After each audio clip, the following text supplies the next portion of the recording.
22 000 km² seulement, à peine plus vaste que les îles Fidji, et pourtant ce tout petit territoire qu'est Israël peut se prévaloir de compter une start-up pour 1500 habitants. C'est le plus fort ratio au monde. En quelques décennies, ce pays de 8 millions d'habitants est devenu une vitrine de l'innovation et de la haute technologie, une pépinière à start-up au point de constituer l'un des écosystèmes les plus performants du monde. Alors, quels sont les ressorts et la recette de ce miracle israélien ? Shemi Peres est à la tête de Pitango, le plus important fonds de capital risque du pays.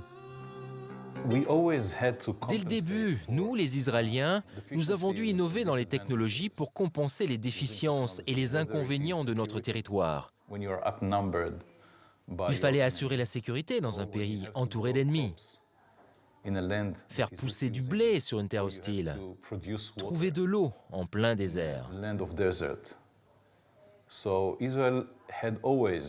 C'est grâce à sa capacité d'innovation qu'Israël a réussi à créer quelque chose à partir de rien. Le succès de la high-tech israélienne a des explications sociales, culturelles, intellectuelles et même spirituelles. Ce n'est pas une question d'argent, ce n'est pas une question de technologie, ce n'est pas une question de service militaire. Tous ces éléments sont importants, certes, mais ce qui compte surtout, c'est l'état d'esprit de ces entrepreneurs qui tentent leur chance et qui parfois réussissent. Et retenez ce chiffre incroyable, une start-up sur 4 dans le monde qui a levé des fonds dans la cybersécurité est basée du côté de Tel Aviv. Il faut savoir que jamais le web n'a autant été la cible des fraudeurs, 32 milliards de préjudices en 2014 rien qu'aux États-Unis, le pays le plus touché par les cyberattaques. Alors dans ces conditions, pour se protéger, banques et acteurs du e-commerce du monde entier se tournent vers l'État hébreu, où les start-up israéliennes rivalisent d'innovations incroyables. Notamment BioCatch, particulièrement performante. Fondée en 2010, elle a levé 12 millions de dollars et a déjà monté une antenne à Boston. Pour traquer les hackers, BioCatch s'appuie bien sûr sur les dernières technologies, mais plus étonnant, elle fait appel à l'intelligence artificielle. Nous comprenons le fonctionnement du cerveau, de la partie cognitive du cerveau. Et nous faisons le lien avec votre comportement physiologique, c'est-à-dire avec les gestes que vous faites. Quand j'utilise mon smartphone, comme je suis gaucher, je le mets dans ma main droite.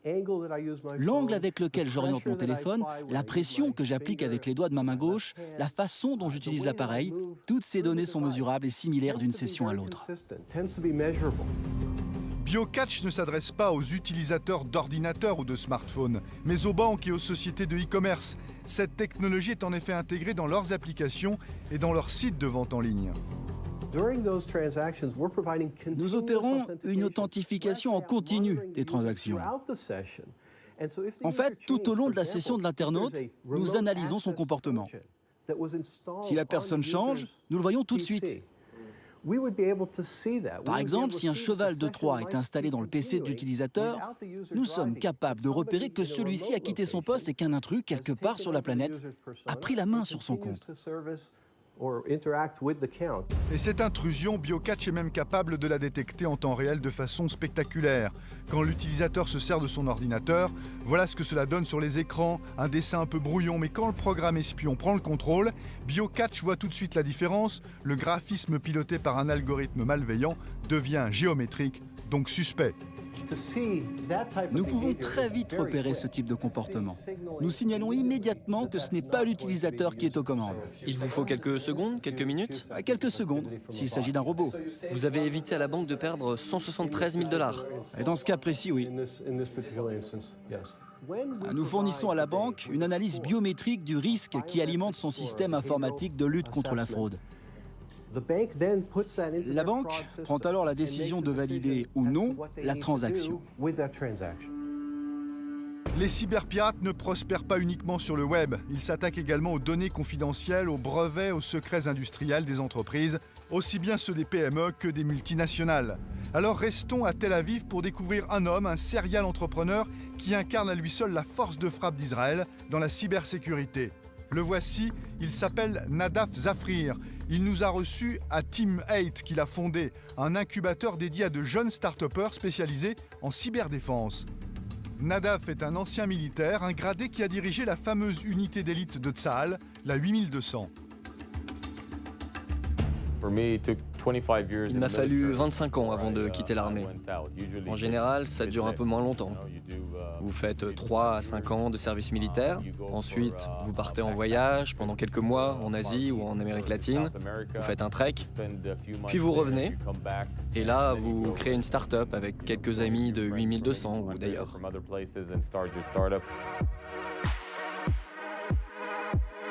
En sortant de l'armée, la meilleure école selon lui pour les entrepreneurs, Nadaf a donc décidé de faire fructifier son expertise en cyberdéfense, un double défi. Nos concurrents, ce sont les autres entreprises de cybersécurité, mais ce sont aussi les pirates informatiques et les cyberterroristes. Et au passage, ces gens-là sont aussi intelligents, aussi courageux et aussi innovants que nous. C'est très rentable d'être un cybercriminel en 2015. Et ça va l'être de plus en plus à l'avenir.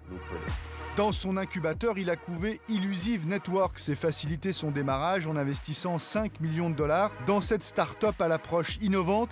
Ici, il faut se mettre à la place des hackers. On ne s'intéresse pas au malware, aux virus, aux programmes malicieux, mais aux gens qui sont derrière les attaques. On essaye de se mettre à leur place. Et derrière chaque hacker, il y a un être humain avec ses faiblesses. Le mot d'ordre, leur rendre la vie impossible. Comment ? En les piégeant avec des leurres. Pour s'introduire dans le système informatique d'une société, les pirates identifient d'abord un poste vulnérable, facile d'accès, puis petit à petit sautent de poste en poste pour atteindre le sommet et toucher au Graal, les données stratégiques. Une progression qui peut prendre des mois, voire des années, sans que les services informatiques ne s'en rendent compte. Pour les perdre, Illusive Networks va créer de toutes pièces un labyrinthe avec un tas de portes fictives. À la base, ils voient un seul chemin pour aller de l'ordinateur A à l'ordinateur B. À cause d'Illusive, ils voient désormais 20 chemins différents qui paraissent tous réels, mais un seul est le bon. Les 19 autres sont des faux. Toutes les portes se ressemblent à l'identique. Le pirate se demande « Quelle porte dois-je ouvrir ?» Il est très probable qu'il prenne la mauvaise porte. Et vous savez quoi ? Il y a des milliers de murs comme ça à traverser. Une fois que l'intrus s'est trompé et qu'il a choisi le mauvais chemin, on prévient l'entreprise qu'en ce moment même, un pirate est en train d'attaquer son système et on enregistre toutes les traces de son passage. Ce succès des startups israéliennes attire bien entendu de nombreux investisseurs étrangers, notamment les Américains, avec les fameux GAFA, Google, Apple, Facebook, Amazon, mais aussi les Chinois qui misent sur la high-tech israélienne. En 2015, sur les 4 milliards de dollars d'investissement dans les startups israéliennes, 500 millions ont été le fait d'investisseurs chinois. Prenons l'exemple de Mobileye, une entreprise technologique. Google et Apple courtisaient également cette surdouée, mais ce sont finalement les Chinois qui ont dégainé les plus vite en rachetant une partie du capital en 2013. Mobileye les a séduits avec ce système d'aide à la conduite ultra perfectionné, composé de caméras embarquées et intelligentes. Et voilà. Bonjour. C'est la caméra qui pilote. 21 brevets protègent cette innovation déjà adoptée par la quasi-totalité des grands constructeurs mondiaux. Mobileye pèse aujourd'hui 11 milliards de dollars. Et il ne s'agit pas d'un coup de poker isolé des Chinois. Israël est devenu le nouvel Eldorado de ces investisseurs qui ont aussi craqué pour Visualid, né en 2012 et spécialisé dans les solutions de QR code. Ces codes barres améliorés qui délivrent des informations lorsqu'on décrypte leurs petits carrés noirs et blancs. 4 ans plus tard, elle compte déjà 500 000 clients à travers le monde. Il faut dire que Visualid a révolutionné le classique QR code. Voici la nouvelle génération de QR code. Nous avons scanné l'image et ajouté des caractères typiques d'un QR code classique. L'utilisateur qui voit ces symboles comprend qu'il s'agit d'un QR code et qu'il peut donc interagir avec l'image. Alibaba, le numéro 1 chinois du e-commerce, a investi début 2015 5 millions de dollars dans cette start-up, elle qui jusque-là n'avait levé que 2 millions. Avec ce rapprochement, Visualid, qui dispose déjà de bureaux en Chine, a fourni sa technologie et ses brevets à Alibaba. Le géant en fait profiter tout son écosystème de commerce en ligne. Cette collaboration ouvre à la start-up un marché potentiel de 500 millions d'utilisateurs sur mobile. Or, les mobinautes chinois sont les plus grands consommateurs de QR code au monde. Aujourd'hui, Visualid a donc changé de dimension, mais compte bien garder son indépendance. Visualid est devenu une filiale d'Alibaba? Non, nous sommes une entreprise indépendante. Mais nous avons une relation privilégiée avec Alibaba, qui était au départ une start-up et qui est devenue un mastodonte. Avec la base de clients d'Alibaba, nous disposons d'une énorme force de distribution pour notre technologie. Nos atouts combinés aux leurs créent un potentiel de développement très important. Ces insolentes réussites de la Silicon Valley israélienne ont convaincu l'État hébreu de bâtir en plein désert de Negev, sur la commune de Beersheva, un projet pharaonique d'1 milliard de dollars sous la forme d'un gigantesque parc technologique regroupant des grands groupes, des start-up, des investisseurs, des centres de recherche et même des experts militaires. Cette oasis high-tech est encore en chantier. À terme, elle comptera une vingtaine d'immeubles.